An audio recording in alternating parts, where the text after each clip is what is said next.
What were the Crusades? Who won them? How do we know? Josh Krinsky says it's his life's work to teach global history. Kind of our motto is strict but caring. He was handpicked for the task by Principal Brett Kimmel. To reach our mission of having all of our students have success in college. Since 2006, Kimmel has tripled the number of teachers in his New York City public school.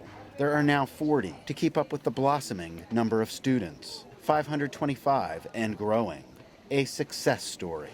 They didn't want to be left out, so instead they opted to go to work. Now New York City's mayor says he must eliminate 6,000 teachers to balance the budget. The numbers are pretty clear, and we've got to do something about it. The teachers' union rule of last in, first out means that young teachers, like Krinsky, What's going on in Libya? Does anyone know? will be the first to go.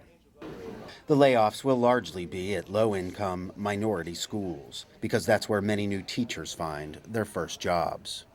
Parents are left to wonder how it came to this. I think it's just that it's happening so fast, everything, all the changes, and they don't necessarily make sense to the common people.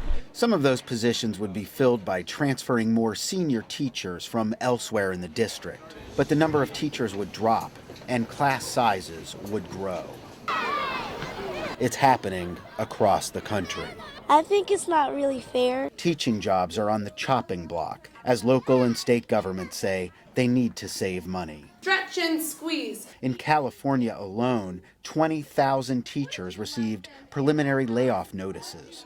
How many will actually lose their jobs? Unclear. So what you're seeing is a decimation of public education where we barely have the resources to even do our core mission of instruction.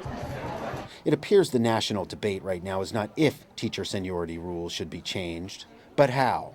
Mayor Bloomberg doesn't listen to parents like me. In New York City, rival television ads fight for public opinion. The city's got a $3 billion surplus. We don't need to lay off any teachers. Bloomberg is using the looming layoffs to try and get rid of last in, first out. How do we protect our kids? By guaranteeing we have the best teachers in the classroom. That means changing Albany's outdated law so we can keep teachers based on merit, not seniority. Even the president of one of the largest teacher unions in America has a plan. Randy Weingarten is proposing problem teachers be given peer reviews by other teachers and forced out if they don't improve. The bottom line is, teachers don't want to have ineffective teachers teaching with them. This is a reversal from just a few years ago when Weingarten battled over teacher seniority with the then schools chancellor in Washington, D.C., Michelle Rhee. Rhee became nationally famous as a reformer. She now runs an advocacy group called Students First, which she hopes will become a lobbying force in Washington. The education agenda in this country for the last 30 some odd years has been driven by special interest groups. Many of the proposed layoffs across the country would take effect before the next school year starts. Ted Shaffrey, Associated Press, New York. Are there any questions?